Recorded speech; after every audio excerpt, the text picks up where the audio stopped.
I am Derek McLean, and this is my blog. Today's blog post is one that I've been meaning to get around to for a while, and I want to send a shout out to Dustin McClure. He posted a comment on one of my blog posts entitled "The Blackberry Storm Less Than 24-Hour Review."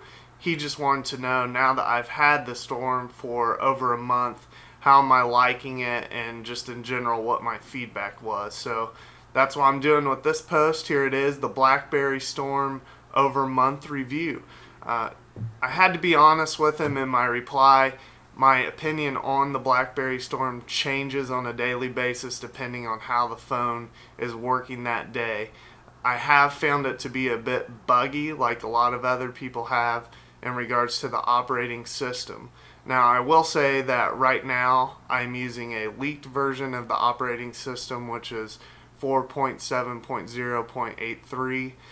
The one that Verizon has officially released on their website is 4.7.0.65.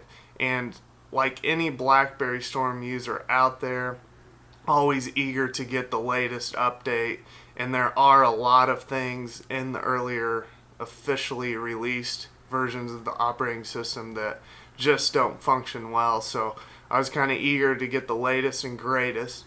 I think this might have led to some of the bugs that I'm experiencing.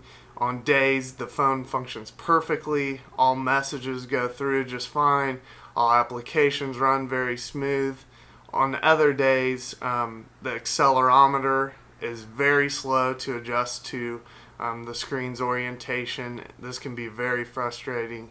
And also the phone just in general kind of quits responding to some of your commands. So that always requires a reboot, and no one likes to reboot their phone 2 or 3 times a day on some days. There are a lot of things that I do like about the storm so far. I do think BlackBerry has done a great job of delivering email to this phone, and overall the business use of the BlackBerries I feel is better than the iPhone. And again, using the iPhone as a comparison, I do realize that the BlackBerry Storm is new, the iPhone is in its second generation, so might not be the fairest comparison, but that's still the comparison that I'm going to use. Also on the iPhone, going back into things that I do like, the Facebook application is great. Go ahead and hold it up here. Very simple, very clean, very easy to use.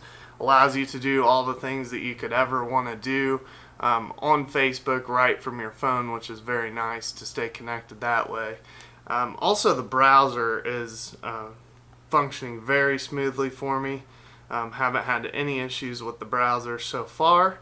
I'm going to go ahead and pull up my blog here so you can take a look at what it looks like, but it pretty much displays just as you would expect.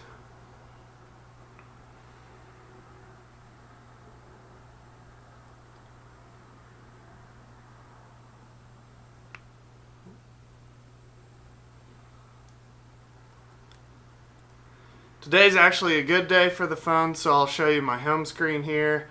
You can get a feel for what the orientation is supposed to look like and how it's supposed to change.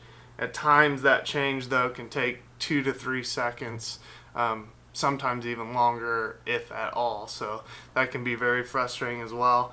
Getting into the negatives about the phone, Twitterberry, which is one of my favorite applications to use, being a avid Twitter user, can only be displayed in portrait mode, which is kind of frustrating. As you see here, I changed the orientation of the screen and the keyboard doesn't change with it. So this does not allow me to update my Twitter status in the manner that I would like to use. Using it in portrait mode can be very, very frustrating.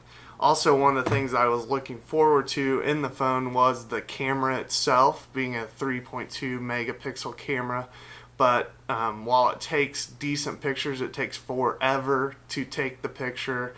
And by forever, I mean you press the button and you're going to wait 5 or 6 seconds, if not longer, before it actually snaps the picture.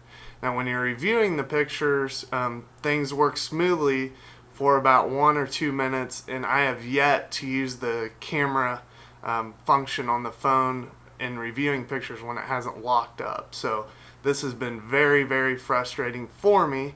Though I will say the video camera area of the phone, the application there, is very nice, very smooth. I have had zero issues with the video camera side, but the actual just picture camera portion of it has been very frustrating to use. So hopefully there will be an update for that very soon.